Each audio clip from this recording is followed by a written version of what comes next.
Welcome to our channel, where we dive into real-life relationship issues and everyday challenges. Today, we'll discuss a situation many people can relate to, but few would ever want to experience. Let's start with a personal story. Names and ages have been changed to protect privacy, as some of my family members are active on Reddit, Revenge, and if this goes viral, it could make things even worse than they already are. I'm asking for constructive advice, only no harsh comments. Please. I'm already hurting enough. The title says it all. My stepsister is dating my ex. Sounds unbelievable, right? Trust me, I couldn't believe it either. But there's more. It's not just a casual fling. They're committed and planning to get married in a month, and I'm expected to act like I'm happy for them. My whole family seems to be celebrating, and they didn't even stop to consider how I might feel about this.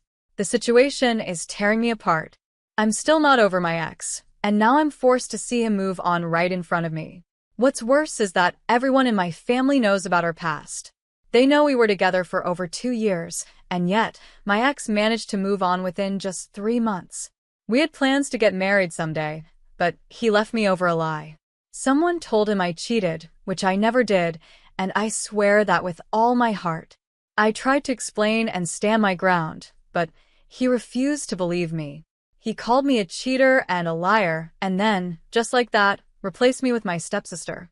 Of all the people in the world, he chose her. It feels intentional, like he knew exactly how much this would hurt me. He knew our history, and he knew what this would do to me. Now I'm stuck pretending to be okay, when inside, I'm devastated. I'm not looking for pity, but I do need some advice on how to handle this. How do I get through something like this when it feels like my world has fallen apart? I've been through so much because of her, and how terribly she's always treated me. Despite everything, he still had the audacity to do this to me. The worst part? They look completely in love. The cold, distant guy I used to know is gone, and now there's this new, kinder version of him that's surfaced. It seems like he's changing and trying to be a better man for her. It hurts even more knowing that he loves her. I did nothing wrong, yet she's the one he chose. My family hasn't helped at all. Instead, they've rubbed it in my face, constantly reminding me how much he's changed now that he's found the right person. Their words cut deeper than anything, and through all of this, I've had to pretend to be happy for them. What really gets to me is how everyone's acting like it's perfectly normal for my stepsister to date my ex, even though they know we were together for 2 years and had plans to marry. It feels like everyone has betrayed me. I honestly don't know how I'm going to make it through this next month, with the wedding preparations in full swing. Every moment just chips away at me a little more. I can't help but think about running away, escaping this whole mess, and starting a new life far from all this chaos. It sounds so simple, especially when you're heartbroken and desperate for a way out. I don't even know why life is putting me through so much, but I just want the pain to stop. I wish my dad were still alive. He would understand my heartbreak, and he'd believe me when I say I never cheated. I know now that was just an excuse my ex used to leave me. And my mother? She's taken my stepsister's side. I've always known she didn't love me the same way, but when I needed her most, she chose her new family over me. It feels like I've been abandoned by everyone. Now my ex is painting me as the villain, and in just 3 months, he's moved on to my stepsister, getting ready to marry her. This upcoming month is going to be the hardest of my life. I already feel like it's breaking me. In 60 days, everything will change for good. He'll start his new life, and I'll have to figure out how to rebuild mine. But right now, I don't even know where to begin. I'm not hurt by the breakup itself. What really stings is being falsely accused and now having to deal with this whole messy situation. At this point, I'm open to any advice, no matter how wild it might sound. I'm desperate, and I apologize for my unhealthy coping mechanisms. Sometimes, you just reach a breaking point and give in to whatever helps you get through the moment. So, thank you all for putting up with my emotional, drunken rants. It's been a week since I made my first post, and back then, I was freshly heartbroken. It was honestly one of the worst feelings I've ever experienced, but I appreciate all the support and kind words from everyone. The comments about how no one, especially my ex, deserves me really lifted my spirits. You've all made this tough time a little easier to handle. Here's what's happened since then. A couple of days after my post, one of my friends reached out, and thank God she did. We decided to do something drastic. We're running away for a month-long vacation. I have a great job that pays well, so money isn't an issue. I know I need time to heal, breathe, and just be somewhere peaceful, away from everything. We chose Belgium as our destination, and for the next 2 weeks, we'll be soaking in the sun and sea, away from anyone who knows us. The pain is still there, but I can feel myself starting to heal. I've already notified my office about my 2-week leave, and they approved it, one of the perks of being the top employee for the past 3 years. As for the wedding, I made it clear in the family group chat that I won't be attending. Before anyone could guilt-trip me or try to change my mind, I left the group chat, silenced all their messages, and told them that I won't tolerate any passive-aggressive behavior. If anyone stands in the way of my decision to focus on my healing, I'm ready to cut ties with them. Honestly, I'm so excited about this trip. It feels like the best decision I've made in a long time. This online community has been a real lifeline for me, and I truly think you're all the coolest people ever. Fast forward to today, it's been 7 days since I last updated, and I'm already in Belgium. My last post was from the flight, and now that I'm here, I have so much to share. First of all, this place is breathtaking. I get why people come here and never want to leave.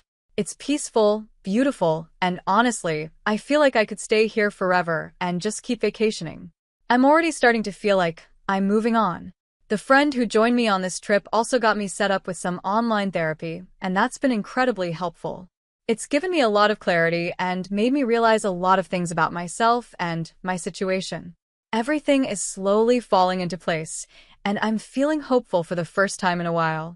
I'll keep you all updated as I continue this journey, but for now, I'm just enjoying the peace and the process of healing. I didn't realize it before, but now it's all becoming clear right in front of me, and honestly, everything feels so much better this way. I've come to understand that none of this was my fault. The lies that were told about me will never change my truth. In fact, I've grown stronger because of it. It seemed impossible at first, but if I can be replaced in 5 months, then I can replace someone who never truly cared about me either. To put it simply, screw my ex, screw my family too.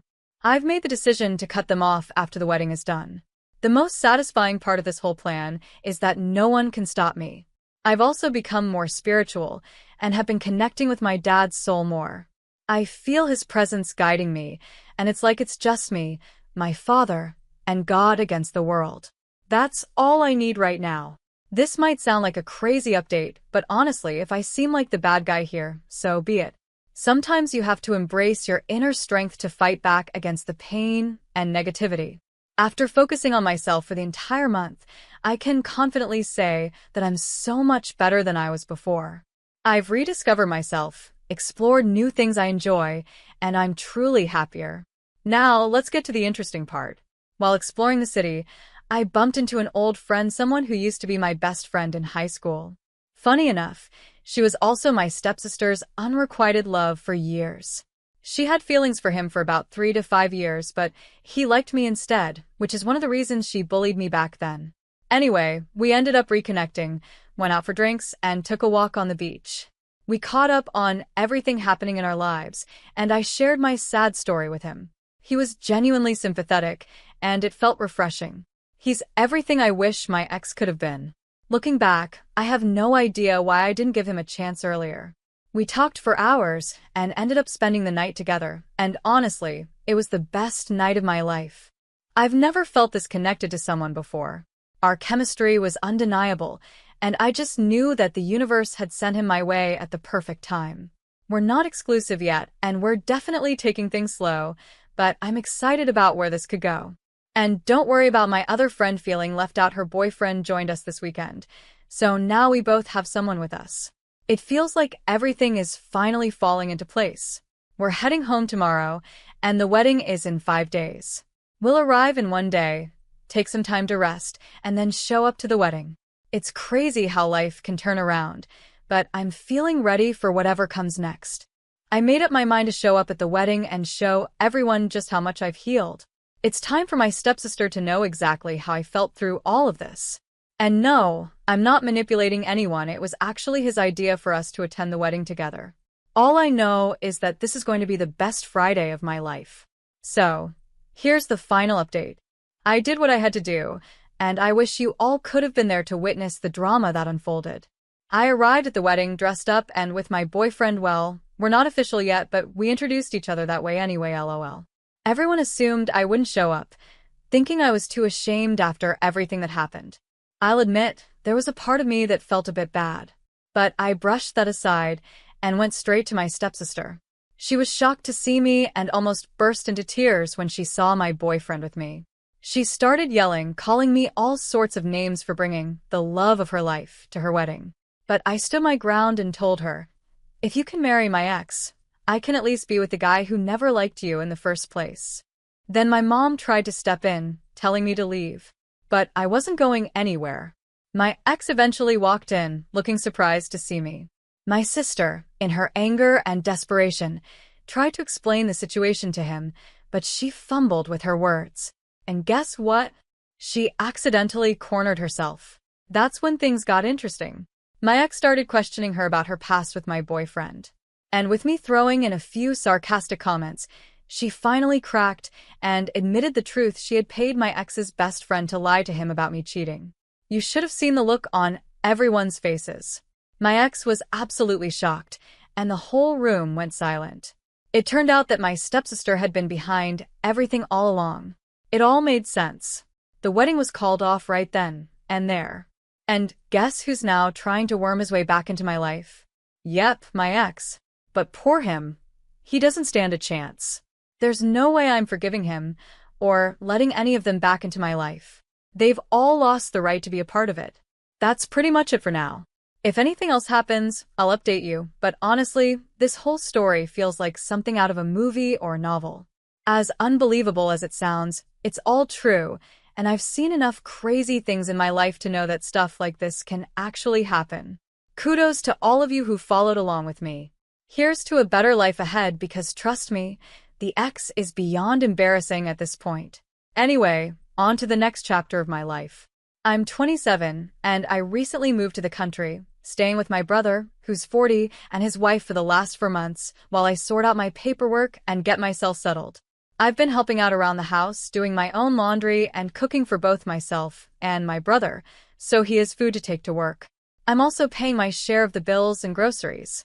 I'm really grateful they've let me stay, but there are always little things my brother says that make me feel like I'm not doing enough. For example, he questions why I don't iron their clothes, criticizes the type of sausages I use for meals, and expects me to clean his dishes, even though he never cleans mine. He also doesn't knock before entering the room I'm staying in. To make things worse, I recently found out that my sister-in-law did a cleaning inspection of my room without telling me, which really hurt because it felt like an invasion of my personal space. Now, my sister-in-law is scheduled for knee surgery this week and will be recovering at home for the next 5 months. Since I work from home, it's expected that I'll take on most of the household chores during this time. This all feels overwhelming, and I'm starting to feel like I have no control over my own life. My anxiety is through the roof. I've already found a new place to stay and plan to move out this week, but I haven't told them yet. Am I the bad one for moving out when I know they'll likely expect me to take care of my sister-in-law during her recovery? Update. Thank you to everyone who offered kind words and advice. It really helped me see the situation more clearly. Yesterday, I finally moved my things out while my brother and sister-in-law were away. I waited for my brother outside when he got home so we could talk calmly, and I explained that I was moving out to a new place. I thanked him for letting me stay, and surprisingly, there was no big argument. I think he had a feeling that something like this was coming. I'm relieved there wasn't any drama, and I was able to leave peacefully. Verdict: you're not in the wrong. They were kind to let you stay, and you were equally considerate, contributing positively to their home. However, they made you uncomfortable, and it's understandable that you feel things would only get worse. You absolutely have the right to move out and create a peaceful space for yourself, especially since you work from home and need a comfortable environment. Wow, Opie, I'm really sorry you're being treated that way. You're definitely NTA. You're not their personal cook or cleaner, yet that's how they seem to be treating you, and the fact that they're invading your personal space is completely out of line. Moving out is the best choice for you. If they try to guilt trip you, be honest and let them know how their treatment was affecting your mental health and how important it is for you to have your own space. I hope this helps, and please take care of yourself. Next story. My dad met my former stepmom, Julie, when I was 9. They got married, and she became like a third parent to me. She joined us on family vacations, helped with my homework, came to my games and activities, and was a big part of my life. About a year or two ago, we found out my dad cheated, and they divorced. I made it clear to my dad that I wasn't going to cut Julie out of my life, just because they weren't married anymore. He didn't love that idea and just said, "We'll see." Despite the divorce, Julie and I still talk and meet up occasionally. Meanwhile, my dad's been dating a woman named Lauren for a while, and I met her around Thanksgiving. He's been trying hard to get me to bond with her, but honestly, I don't want to. I find her a bit annoying, and she keeps inviting me to do things like shopping, lunch, or getting our nails done, but I'm just not interested. Last Sunday, right before Mother's Day, we were at a family barbecue, and Lauren was there too. During a conversation, my aunt mentioned Julie and said she hoped she was doing well. I responded that Julie is doing great and mentioned we were meeting for dinner on Thursday because I wanted to give her a Mother's Day gift. My dad chimed in, asking, "A gift for what?" I told him it was for Mother's Day after all. Julie was my stepmom for over 16 years. He responded with, "Well, she's not your stepmom anymore." I ignored him and changed the subject. I spent Mother's Day with my mom, but later that night, my dad called me. He told me he doesn't think I should be in contact with Julie anymore because it hurt Lauren's feelings when she found out I was meeting Julie for dinner and getting her a gift. He also said it was unfair since I haven't put in the effort to get to know Lauren, and I didn't even get her anything for Christmas. Then he added that I should get Lauren something small for Mother's Day. I asked him, "Why? She's not my mom." He said, "I know, but she's my girlfriend, and I'm your dad. You should put in more effort." I told my dad that being a part of my life is something people earn equally. Just because Lauren is his girlfriend doesn't mean I owe her anything. He said I was being stubborn and needed to grow up. But my decision not to get close to Lauren has nothing to do with Julie. It's because before my dad met Julie, his previous girlfriends were honestly pretty strange. One of them acted like we were instant best friends from the moment we met. Another apparently called my mom trying to become her best friend after finding her number at my dad's house, and one kept trying to make me a girly girl, always pushing me to wear dresses. He never stayed with these women for long, usually just a few months, before moving on to the next one. When I was younger, I made an effort to get to know them, but now I don't have the energy or desire to do that anymore. I probably wouldn't feel any different about Lauren even if Julie had never been in the picture. I'm just over it at this point. So, am I the bad one for still talking to Julie and not trying to get to know Lauren? Verdict. Your dad divorced Julie, but you didn't. Julie has been an important part of your life for over 16 years, and she's basically a parent to you. For your dad to expect you to just drop such an important person from your life is incredibly selfish. As for Lauren, you have no obligation to bond with her. She's your dad's choice, not yours, and it's entirely your decision whether or not you want to form a relationship with her. Expecting you to give Lauren a Mother's Day gift is a bit odd, too. She's never been a mother figure to you, especially since she came into your dad's life when you were already an adult. You're not wrong to maintain your relationship with Julie and set boundaries with Lauren.